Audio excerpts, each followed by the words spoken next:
Hello everyone, ಎಲ್ಲರಿಗೂ ಸಂಕ್ರಾಂತಿ ಹಬ್ಬದ ಹಾರ್ದಿಕ ಶುಭಾಶಯಗಳು. ಇದು ನಮ್ಮ ಸಂಕ್ರಾಂತಿ ಹಬ್ಬದ ದಿನದ ವಿಡಿಯೋ ಆಗಿರುತ್ತೆ. ಆ ದಿನ ಬೆಳಗ್ಗೆ ಮನೆ ಎಂಟ್ರೆನ್ಸ್ನಲ್ಲಿ ಹಾಗೆ ಮಾಡಿ ಮೇಲೆ ಕೂಡ ರಂಗೋಲಿ ಹಾಕಬೇಕಿತ್ತು. ಎಂಟ್ರೆನ್ಸ್ನಲ್ಲಿ ಜಾಸ್ತಿ ವೆಹಿಕಲ್ಸ್ ಓಡಾಡೋದ್ರಿಂದ ತುಂಬ ದೊಡ್ಡ ಡಿಸೈನ್ನ ನಾನು ಸೆಲೆಕ್ಟ್ ಮಾಡ್ಕೊಂಡಿರಲಿಲ್ಲ. ಸಿಂಪಲ್ಲಾಗಿ ಒಂದು ಚಿಕ್ಕ ಡಿಸೈನ್ ಹಾಕೋಣ ಅಂತ ಅಂದ್ಕೊಂಡು ಒಂದು ಸಂಕ್ರಾಂತಿ ಥೀಮ್ ರಂಗೋಲಿನ ಹಾಕಿದೆ. ರಂಗೋಲಿ ಅಂದರೆ ಹಿಂದೂ ಸಂಪ್ರದಾಯಗಳಲ್ಲಿ ಬಹಳ ವಿಶೇಷ ಸ್ಥಾನ ಇದೆ. ಹಬ್ಬ ಹರಿದಿನಗಳು ಬಂತಂದರೆ ತಪ್ಪದೆ ಮನೆ ಮುಂದೆ ರಂಗೋಲಿಯನ್ನು ಹಾಕ್ತೀವಿ. ರಂಗೋಲಿ ಕೇವಲ ಮನೆ ಅಲಂಕಾರದ ಭಾಗ ಅಲ್ಲ, ಜ್ಯೋತಿಷ್ಯದಲ್ಲೂ ಸಹ ರಂಗೋಲಿಗೆ ವಿಶೇಷವಾದ ಮಹತ್ವ ಇದೆ. ಇನ್ನು ನಾವು ಮನೆಯನ್ನು ಸ್ವಚ್ಛವಾಗಿ ಸುಂದರವಾಗಿ ಇರಿಸಿದ್ರೆ ಲಕ್ಷ್ಮೀ ದೇವಿ ನೆಲೆಸುತ್ತಾಳೆ ಎಂಬ ನಂಬಿಕೆ ಸಹ ಇದೆ. ರಂಗೋಲಿ ಮನೆಯನ್ನು ಸುಂದರವಾಗಿಸುವ ಅಂಶ ಕೂಡ ಹೌದು.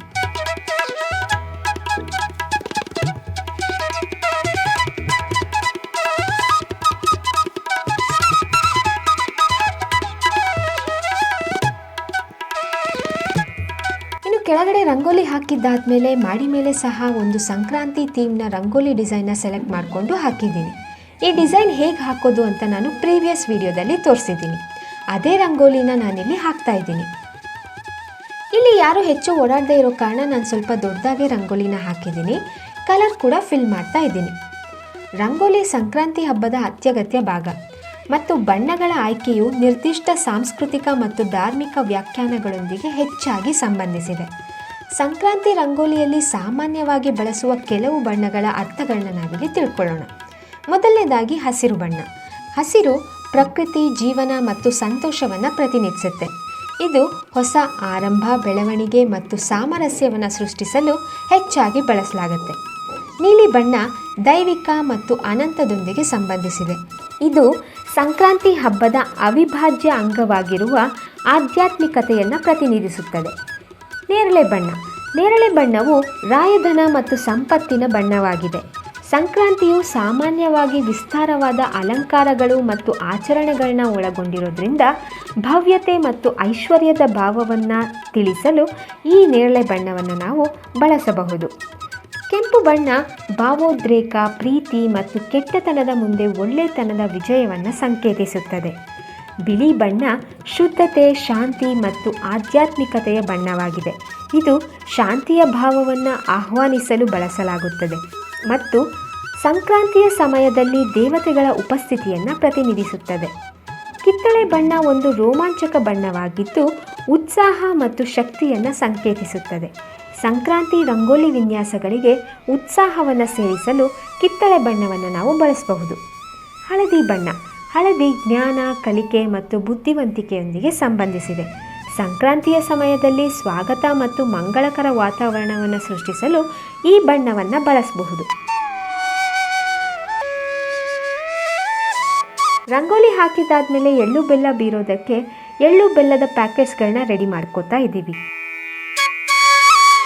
ಅದಾದಮೇಲೆ 5 ಜನ ಮುತ್ತೈದೆಯರಿಗೆ ಎಳ್ಳು ಬೆಲ್ಲ ಕೊಡೋದಕ್ಕೆ ವೀಳ್ಯದೆಲೆ, ಅಡಿಕೆ, ತೆಂಗಿನಕಾಯಿ, ಬಾಳೆಹಣ್ಣು, ಅವರೆಕಾಯಿ, ಗೆಣಸು, ಬದರಿ ಫಲ ಅಂದರೆ ಎಳ್ಚಿ ಹಣ್ಣು ಅಥವಾ ಬೋರೆ ಹಣ್ಣು, ಕಡಲೆಕಾಯಿ, ಕಬ್ಬು, ಎಳ್ಳು ಬೆಲ್ಲ ಹಾಗೆ ಬ್ಲೌಸ್ ಪೀಸ್ ದಕ್ಷಿಣೆಗಳನ್ನ ಇಟ್ಟು ರೆಡಿ ಮಾಡ್ಕೊಂಡ್ವಿ.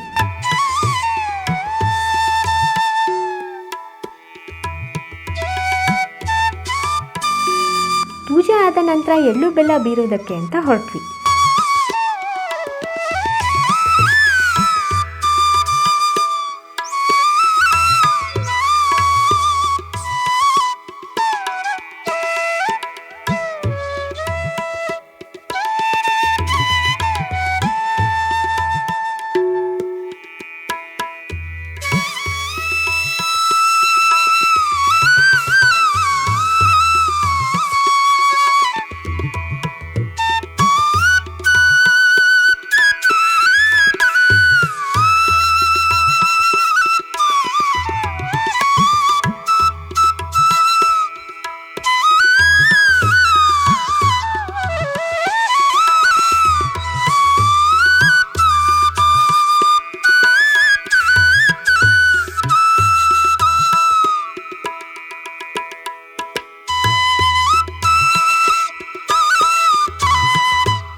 ಎಲ್ಲರಿಗೂ ಎಳ್ಳು ಬೆಲ್ಲ ತಿಂದು ಒಳ್ಳೆ ಮಾತಾಡಿ ಅಂತ ಹೇಳಿ ಎಳ್ಳು ಬೆಲ್ಲ ಕೊಟ್ಟಿದ್ದಾದಮೇಲೆ ಮನೆಗೆ ಬಂದು ಸಂಕ್ರಾಂತಿ ಸ್ಪೆಷಲ್ ಆದ ಸಿಹಿ ಪೊಂಗಲ್ ಮತ್ತು ಖಾರ ಪೊಂಗಲ್ನ ತಿಂದ್ವಿ. ಇದಾಗಿತ್ತು ನಮ್ಮ ಸಂಕ್ರಾಂತಿ ಸಂಭ್ರಮ. ಈ ವಿಡಿಯೋ ನಿಮಗೆ ಇಷ್ಟ ಆಗಿದ್ರೆ ದಯವಿಟ್ಟು ಲೈಕ್ ಹಾಗೆ ಈ ವಿಡಿಯೋನ ಶೇರ್ ಮಾಡಿ. ಇನ್ನಷ್ಟು ವಿಡಿಯೋಗಳಿಗಾಗಿ ನಮ್ಮ ಚಾನೆಲ್ನ ಸಬ್ಸ್ಕ್ರೈಬ್ ಮಾಡಿ ಅಂತ ಹೇಳ್ತಾ ನಾವು ಸಿಗ್ತೀವಿ ಮತ್ತೊಂದು ವಿಡಿಯೋದಲ್ಲಿ. Until then take care and have a nice time.